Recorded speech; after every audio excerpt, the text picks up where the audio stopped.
Welcome to basic education class 7 subject mathematics. चलते हैं आगे। भिन्न ऋणात्मक नहीं होती, याद रखना हमेशा। अब देखिए, मैं कुछ कंडीशंस लिखता हूँ, कुछ उदाहरण लिखता हूँ, उनको ध्यान से देखो। उदाहरण में लिखने जा रहा हूँ -15 divided by 5, -12 divided by 2, 0 divided by 5, 12 divided by 3 या डिवाइडेड बाई 5 कर लेते हैं। उसके बाद लिखता हूँ मैं -12 डिवाइडेड बाई 7 और 13 डिवाइडेड बाई -3। ठीक है। अच्छा, इनका आंसर देखिए क्या आएगा। -15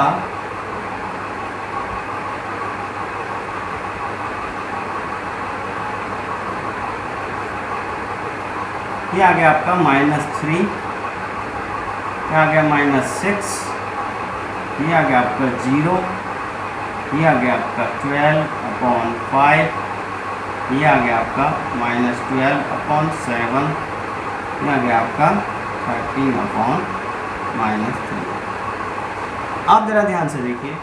अब हमें पहचान करनी कि ये क्या है। ये क्या है बोलिए। ये पूर्णांक है, इंटीजर है। ठीक। सेकंड देखिए, ये भी पूर्णांक है। थर्ड, ये भी पूर्णांक है। ये क्या है 12/5।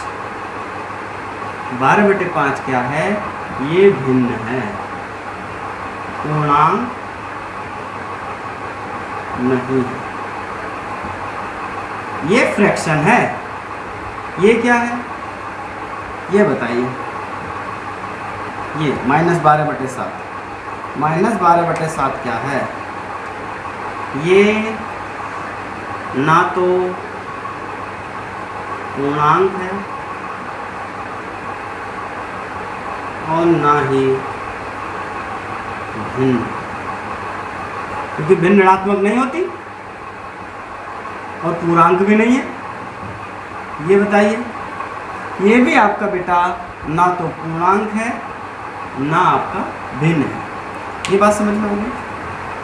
तो ये है क्या? ना तो ये पूर्णांक है ना भिन्न है, तो है क्या? तो ये आपका जानते हो क्या है? ये आपका परिमेय संख्या है। परिमेय संख्या। बात समझ में आ गई? इस तरीके से आप पहचान कर सकते हैं। मैंने इसलिए इन सबको एक साथ लिखा, भिन्न, पूर्णांक और रेशनल नंबर। ठीक है। अब परिभाषा क्या बनेगी? परिमेय संख्या की परिभाषा क्या बनेगी?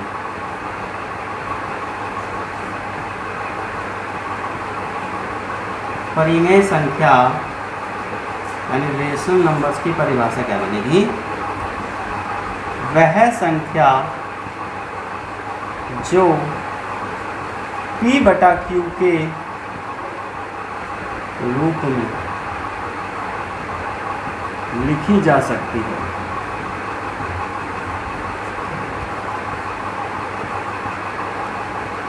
परिमेय संख्या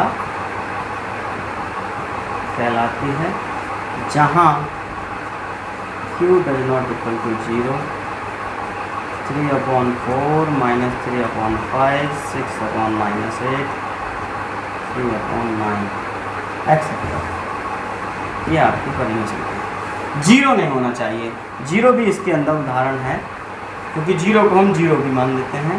नेचुरल नंबर्स भी जैसे 1, 2, 3 ये भी आपके परिमेय हैं, क्योंकि इनके नीचे हम 1 मान सकते हैं। एवरी इंटीजर्स आल्सो कॉल्ड परिमेय संख्या। ठीक है। Every integer also rational number.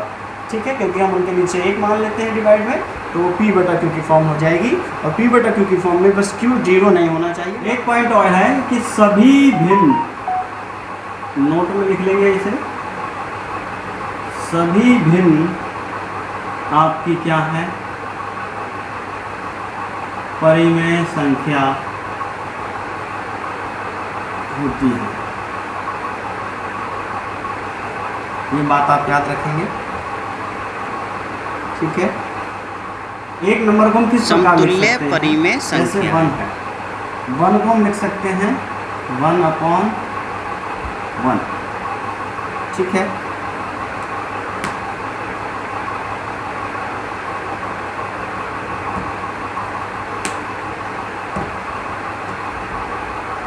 इसे लिख सकते हैं 2/2, 3/, इस तरीके से लिख सकते हैं, ठीक। उसी तरह से 3/2 को 3/, इसे हम माइनस भी लगा सकते हैं किसी नंबर में, 3/2 को 3/2 किसी भी एक नंबर की मल्टीप्लाई कर दीजिए आप, तो संगत भिन्न प्राप्त हो जाएगी। 2 3 जा 6/4।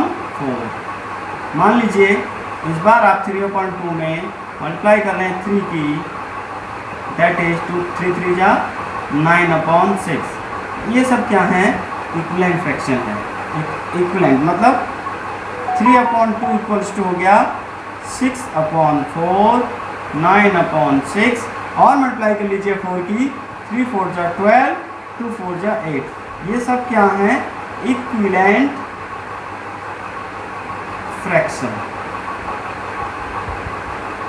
क्वेश्चन आता है एग्जाम में एक नंबर का कि किसी एक नंबर के संगत आपने संगत परिमेय संख्या ज्ञात करनी है, संगत भिन्न ज्ञात करनी है। इस तरीके से आप ज्ञात कर सकते हैं, ठीक।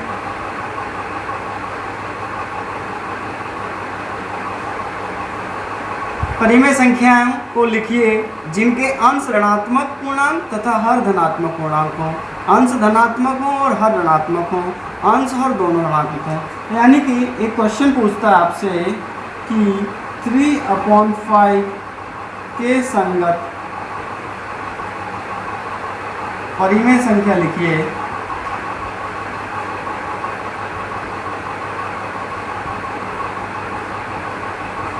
जिनका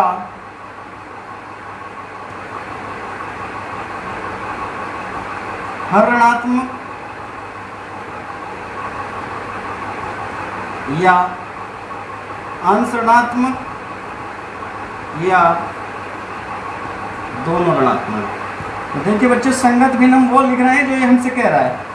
जैसे 3/5 में हम लिख सकते हैं -3/5, ठीक है। और क्या लिख सकते हैं? 3/-5। और क्या लिख सकते हैं? दोनों को माइनस लिख लीजिए। ये इसके संगत हमने 3 परिमेय संख्या लिखी है, संगत लिखी है, यानी इक्विवेलेंट नहीं है। इक्विवेलेंट नहीं लिखवा रहा था वो हमसे कह रहा है कि संगत परिमेय संख्या लिखिए जिनका हर ऋणात्मक हो या अंश ऋणात्मक हो या दोनों ऋणात्मक हो। तो किसी भी संख्या को हम इस तरह से लिख सकते हैं बेटा। धनात्मक, ये भी इम्पोर्टेंट है, व ऋणात्मक परिमेय संख्या। Positive and negative rational numbers. Positive और नेगेटिव रेशनल नंबर्स। देखो बच्चों, बहुत आसान है, बहुत इंपॉर्टेंट भी है। जैसे मैंने उदाहरण लिया था 3/7 ले लेता हूं मैं। ये क्या है? ये पॉजिटिव है,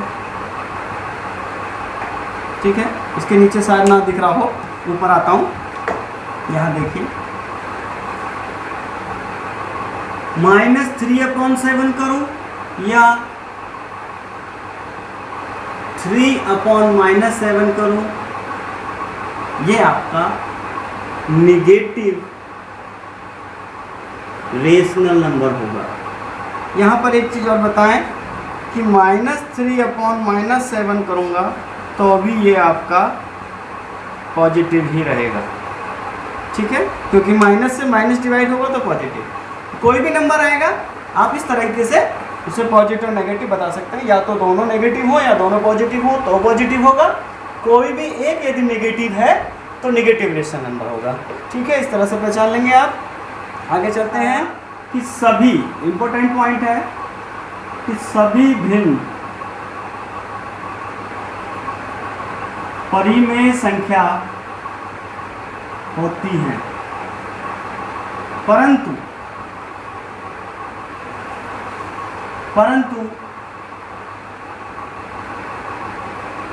सभी परिमेय संख्या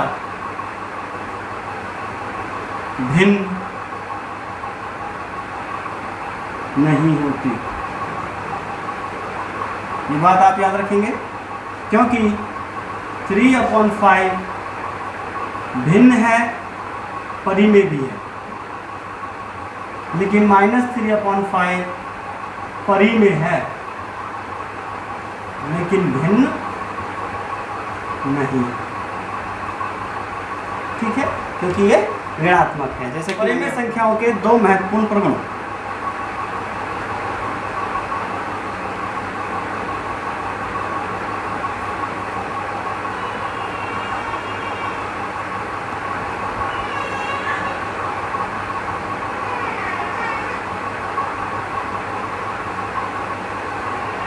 इंपॉर्टेंट रूल है, रूल नंबर 1,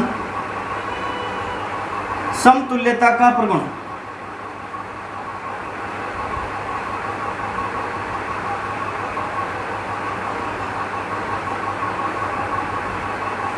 देखो बच्चे क्या है, जैसे कि मैंने आपको बताया इक्विवेलेंट फ्रिक्शन,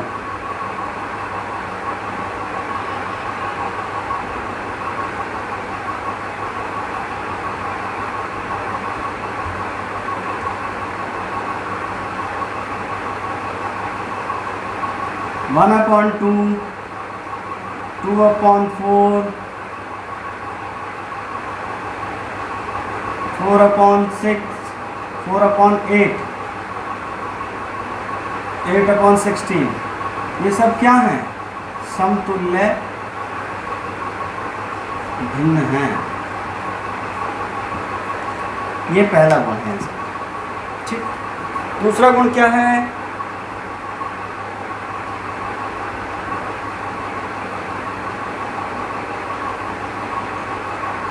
सरलतम रूप का गुण।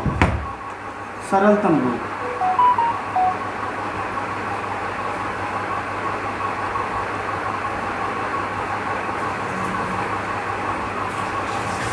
सिंपलेस्ट फॉर्म आपको दिया हुआ है 24/36, उसको सरलतम रूप में व्यक्त करो।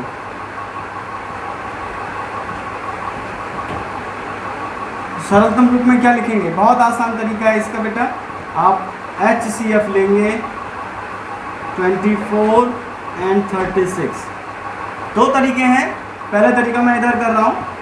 HCF निकालने का तरीका होता है बेटा डिवाइड रूल। कक्षा 5 में 6 में आपने सीखा होगा। 36 को 24 से भाग करेंगे, 24 1 जा 24, 24 एकम 24, 16, 6 में से 4 गया 2, 1 12 बचा, 24 अंदर आ गया, 12 दूनी 24। जब ये पूरा कट जाता है HCF आएगा 12, क्योंकि 12 से कटा 12। तो आप क्या करेंगे? 24/36 दोनों को इस HCF से डिवाइड कर देंगे। HCF 24 डिवाइडेड बाय 36, यहाँ आया आपका 12, ये आया आपका 12, 12 2 जा 24, 12 3 जा 36। This is simplest form. सरलतम रूप इस तरह से करते हैं। इस पे बेस्ड क्वेश्चन लेते हैं।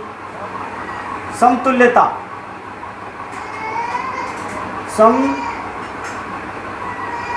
समतुल्यता पर आधारित प्रश्न देखें जरा। क्वेश्चन मिलेगा आपको कि 3/5,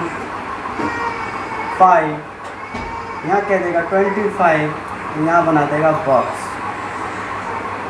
फिर कह देगा यहाँ आएगा 27 माइनस का 27 और यहाँ बना देगा बॉक्स। इस टाइप के प्रश्न आते हैं। इम्पोर्टेंट प्रश्न है, आएगा ही आएगा एग्जाम में। करना कुछ नहीं है, बहुत आसान तरीका बेटा। आपने बस ये सोचना है कि ये कैसे आया, 5 से 25 कैसे आया, मल्टीप्लाई करके आएगा। 5 में कितने की मल्टीप्लाई करें 25 हो जाए 5 की। ये आपने सोचा है, तो जितना सोचा नीचे है ना यहाँ पर डिनोमिनेटर में, वैसा ही न्यूमरेटर में सोच लीजिए कि 3 में 5 की मल्टीप्लाई करेंगे तो क्या आएगा 15, आंसर आ गया। बिल्कुल उसी तरह से इसके लिए सोच लीजिए कि 3/5 से हमें लाना है ये, क्या लाना है 27 माइनस का, क्या आएगा कितने की मल्टीप्लाई करके आए ये -9 की। तो -9 की मल्टीप्लाई जब हम यहाँ करेंगे -45, यू अंडरस्टैंड, 5 9 जा 45, ये आंसर हो जाएगा। तो दोनों के इस तरह से, इस पर ऐसा सवाल आएगा, इस पर ऐसा सवाल आएगा, ठीक है। तो आप करते रहिए, मिलते हैं अगली क्लास में, ये आप अपना समझे से पढ़ लेंगे। Thank you.